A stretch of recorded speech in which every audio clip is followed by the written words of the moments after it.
Hello बच्चों, आज हम लोग वीडियो के इस भाग में कक्षा 6 के हिंदी फर्स्ट में चैप्टर नंबर 6 रिया की डायरी के शेष भाग का अध्ययन करेंगे। पिछले वीडियो में हम लोग पढ़ चुके हैं, एक्सप्लेन किया जा चुका है इसको, तो आगे शेष भाग पढ़ेंगे। देखिए, इसमें ये रिया की डायरी, ये डायरी शैली में लिखा गया है।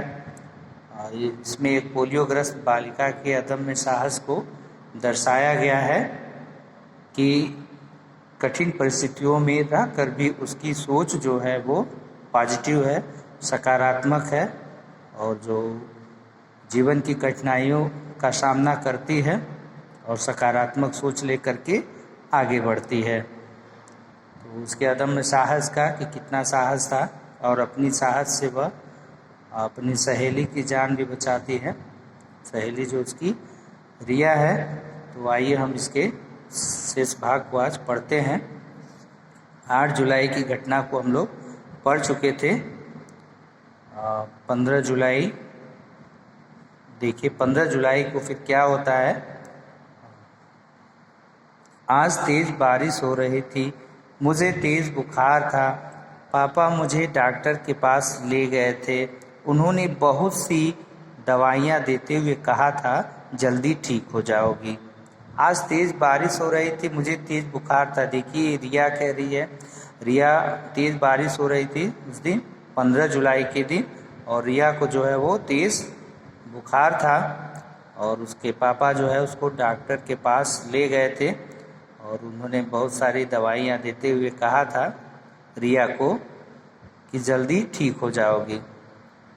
घर लौटकर मैं खिड़की से काले घुमड़ते बादलों को देख रही थी कि तभी नीलू ने कमरे में प्रवेश किया, और वहाँ से वापस आकर के वह रिया जो है वह खिड़की से काले घुमड़ते बादलों को आकाश में देख रही थी खिड़की से कि तभी नीलू ने उनके कमरे में प्रवेश किया। रिया के, क्या हुआ दीदी, बीमार हो? हाँ, और क्या, तभी तो लेटी हूँ। अब वो पूछती है नीलू कि क्या हुआ दीदी, आप बीमार हो? रिया जो है वो बोलती है कि हाँ, तभी तो मैं लेटी हूँ। मैंने मुंह बनाते हुए जवाब दिया। रिया ने मुंह बनाते हुए जवाब दिया। जैसा कि आप जानते हैं कि रिया जो है उसके साथ जो है बहुत देर तक बातचीत करना नहीं चाहती थी, उससे मेल जोल बढ़ाना नहीं चाहती थी, क्योंकि नीलू जो है वो गंदे मैले कुचैले कपड़े पहनती थी, क्योंकि जो है वह गरीब परिवार से थी, और उसकी माँ जो है दूसरे के घरों में काम करती थी, और इसके रिया के घर भी उसकी माँ काम करती थी, सफाई का और खाना बनाने का, बर्तन साफ करने का आदि सब काम करती थी। तो उसकी व्यवस्था न थी उतनी कि उसको अच्छे अच्छे कपड़े पहनाए, अच्छे स्कूल में भेजे। तो उसकी वजह से वह गंदे मैले कुचैले कपड़े पहनती थी, और उसकी वजह से ही रिया उससे बात नहीं करना चाहती थी, और मुँह बनाकर उसने जवाब दिया। नीलू सहम गई और थोड़ी देर चुपचाप वहीं खड़ी रही। नीलू क्या हुआ, सहम गई यानी डर गई, और चुपचाप देर तक वहीं पर खड़ी रही। मैंने उसकी तरफ से नज़रें हटा लीं। मैंने उसकी तरफ से नज़रें हटा ली, यानी रिया ने जो है उसकी तरफ से नज़रें हटा ली और आकाश की ओर देखने लगी, और फिर खिड़की से आकाश की तरफ निहारने लगी, उन काले घुमड़ते बादलों को जहाँ से नन्ही नन्ही बारिश की बूंदें छलक रही थी। जहाँ से बारिश प्रारंभ हो गई थी, स्टार्ट हो गई थी बारिश, और नन्ही नन्ही यानी छोटी छोटी बूंदें बारिश की गिर रही थी। नीलू भी कमरे से बाहर चली गई, और नीलू भी क्या की, कमरे से बाहर चली गई। इधर पापा और नितेश किसी काम से बाहर गए हुए थे, और पापा और नितेश यानी रिया के पापा और उसका जो छोटा भाई है नितेश किसी काम से बाहर गए हुए थे। मैं सोने की कोशिश करने लगी। रिया जो है सोने की कोशिश करने लगी। दोपहर के समय मम्मी खिचड़ी लेकर मेरे कमरे में आई और बोली, रिया, दवाई का समय हो रहा है, पहले खिचड़ी खा लो। यानी उसी समय जो है वो जब वो सोने का प्रयास कर रही थी तो दोपहर के समय उसकी मम्मी जो है खिचड़ी लेकर के उसके कमरे में पहुंची और रिया से बोली, रिया दवाई खाने का समय हो रहा है, पहले खिचड़ी खा लो। तभी अचानक उनके हाथ पांव फूल गए। किनके? रिया की मम्मी के हाथ पांव फूल गए। हाथ पांव फूलना का मतलब घबराना, घबरा जाना, डर जाना। और उनके हाथ से प्लेट छूट गई। हाथ पांव फूल गया और उनके हाथ से प्लेट छूट गई। यानी खिचड़ी का जो प्लेट था उनके हाथों से छूट करके नीचे गिर गया। मैंने देखा कि मम्मी डर से पीली पड़ी हुई थी। मम्मी डर से पीली पड़ी हुई थी, यानी एकदम भयभीत हो गई थी, सुन्न हो गई थी, डर गई थी और एक ही जगह अपनी आंखें गड़ाए हुए देख रही थी। और एक ही जगह पर वह अपनी आंखें बिना पलक झपकाए देख रही थी।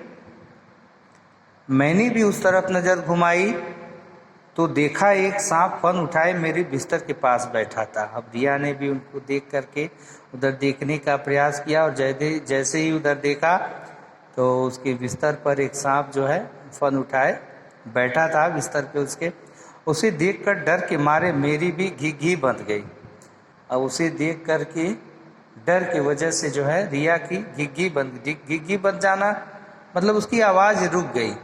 गले से उसकी आवाज़ नहीं निकल पा रही थी, घी बंद गई। तभी नीलू ने कमरे में प्रवेश किया और वही वक्त था कि नीलू ने जो है वो कमरे में प्रवेश किया और पास ही पड़े तौलिए को उठाकर सांप के फन के ऊपर डाल दिया। और वहीं पास में एक तौलिया पड़ी हुई थी जिसको नीलू ने उठाकर बड़े साहस से उसके फन पर डाल दिया और ज़ोर ज़ोर से आसपास के लोगों को आवाज़ें लगाने लगी और खूब ज़ोर ज़ोर से आसपास के लोगों को आवाज़ें लगाने लगी। कैसे? सांप सांप बचाओ बचाओ। यानी वो सांप सांप बचाओ बचाओ करके जो है तेज स्वर में चिल्लाने लगी। उसी समय एक सपेरा सांप को ढूंढता हुआ वहां आया और ठीक उसी वक्त एक सपेरा जो है वो सांप को ढूंढता हुआ वहां आया। आवाज़ सुनकर वह तुरंत रिया के कमरे में आया और सांप को पकड़कर ले गया।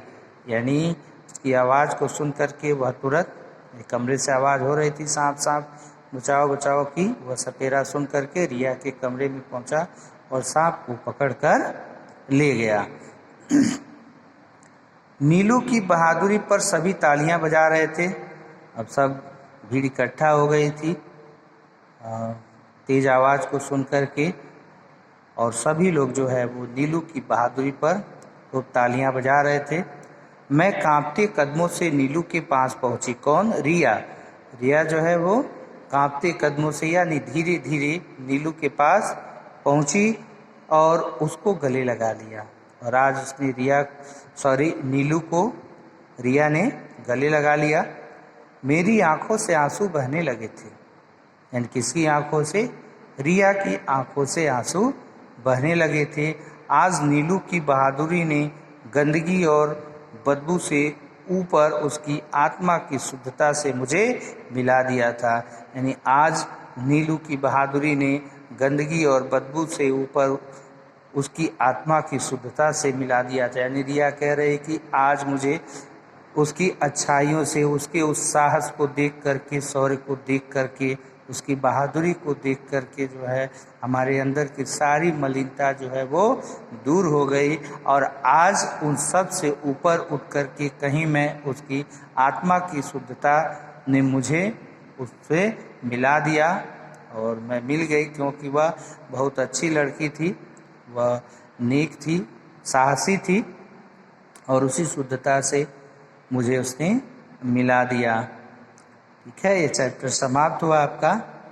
तो ये उस बच्चे की कहानी थी नीलू की, जो कि विषम परिस्थितियों में रहकर भी उसने साहस और धैर्य नहीं छोड़ा और उसमें जो है बहादुरी कूट कूट कर भरी हुई थी और उसी का वो परिचय उसने दिया कि रिया की जान उसने बचा ली। तो यह चैप्टर समाप्त हुआ। तो आइए अभी हम टाइम है तो हम लोग डिस्कस कर लेते हैं इसके कुछ मौखिक प्रश्न दिए हुए हैं, तो उसको जान लेते हैं हम लोग। कठिन शब्दों को तो आप लोग पहले ही जान चुके हैं, तो इसमें जो है देखिए मौखिक प्रश्न में देखिए यह पाठ किस शैली में लिखा गया है। यह पाठ जो है किस शैली में लिखा गया है, तो यह पाठ जो है वो डायरी शैली में लिखा गया है। रिया कहाँ से लौट रही थी, तो रिया जो है वो अपने स्कूल से लौट रही थी, जैसा कि उसने डायरी में लिखा है लेखक ने। रिया ने सड़क के किनारे किसे देखा, अगला प्रश्न है। तो रिया ने सड़क के किनारे खेलती हुई उस बच्ची को देखा जिसका नाम क्या था, नीलू था, और वो नीलू कमला की लड़की थी, और उसकी माँ जो है रिया के घर में ही काम काज करती थी, सफाई वगैरह के। तो उसी को देखा उसने सड़क के किनारे। अगला प्रश्न कह रहा है कि नीलू कौन थी और उसके पैरों में क्या हुआ था। तो नीलू कौन थी, इसका भी आंसर जो है नीलू कौन थी, नीलू उसके घर काम करने वाली कमला की लड़की थी, और उसके पैरों में क्या हुआ था, उसके पैरों में पोलियो नामक बीमारी हो गई थी। जो पैरों की बीमारी है पोलियो, जिसमें जो है व्यक्ति ठीक से चल नहीं पाता, बैसाखियों के सहारे चलना पड़ता है। तो ये थे मौखिक प्रश्न। अब जो है देखिए कुछ लिखित प्रश्न भी हैं, लघुत्तरी प्रश्न जिसमें है। तो इसमें प्रश्न दिया हुआ है कि रिया नीलू से बात करना क्यों नहीं चाहती थी। रिया नीलू से बात करना क्यों नहीं चाहती थी, तो रिया नीलू से बात इसलिए नहीं करना चाहती थी क्योंकि नीलू के जो कपड़े थे वो गंदे थे, मैले कुचैले थे, और यह नहीं चाहती थी कि इसकी वजह से हमें कोई कुछ कहे, हम इससे बात करेंगे तो लोग समझेंगे ये इसकी सहेली है, और इसमें वह झेप महसूस कर रही थी, इसलिए वह बात करना नहीं चाहती थी। नीलू की माँ क्या काम करती थी, तो नीलू की माँ जो है वो दूसरे के घरों में जो है साफ सफाई का काम करती थी, खाना पकाने वगैरह का काम करती थी। नीलू की क्या इच्छा करती थी, तो नीलू की क्या इच्छा करती थी, नीलू की इच्छा जो है वो पढ़ने के लिए थी, पढ़ने की तीव्र अभिलाषा थी उसके अंदर, और उसी की वजह से उसने जो है रिया से उसकी पुरानी किताबों को मांग लेती है और पढ़ना शुरू करती है। तो उसकी इच्छा पढ़ने की थी। सांप को कौन पकड़ कर ले गया, तो सांप को कौन पकड़ कर ले गया, तो सांप को सपेरा पकड़ कर ले गया, जो पास में ही घूम रहा था, आया हुआ था वो। तो जैसे ही आवाज़ उसने रिया के कमरे की आवाज़ सुनी, वह दौड़कर वहाँ पहुँचा और सांप को पकड़कर ले गया। देखिए दीर्घोत्तरी प्रश्न है इसमें। तो दीर्घोत्तरी प्रश्न में पहला प्रश्न जो कह रहा है कि सांप को देखकर रिया की मम्मी की क्या प्रतिक्रिया हुई। तो सांप को देख करके रिया की मम्मी की यह प्रतिक्रिया हुई कि वह वहीं पर खड़ी हो गई और पीली पड़ गई और चुपचाप वहीं खड़ी रह गई, और उनके हाथों से खिचड़ी की जो प्लेट थी वह छूट करके जमीन पर गिर गई। सांप को देखकर नीलू ने क्या किया, सांप को देख करके नीलू ने क्या किया, तो सांप को देख करके नीलू ने तुरंत वहीं पे रखा हुआ तौलिया उठाया और उसके फन पर डाल दिया सांप के। नीलू का चरित्र चित्रण कीजिए। चरित्र चित्रण यानी उसके चरित्र के बारे में, उसके व्यवहार के बारे में बताना है आपको कि नीलू कैसी थी। तो नीलू एक बहुत अच्छी लड़की थी और वह साहसी थी, अदम्य साहस था उसके अंदर, धैर्य था, वो चरित्रवान थी। तो आज के वीडियो में बस यहीं तक। आगे के प्रश्नों को हम अगले भाग में जानेंगे, उसको डिस्कस करेंगे। तो स्टूडेंट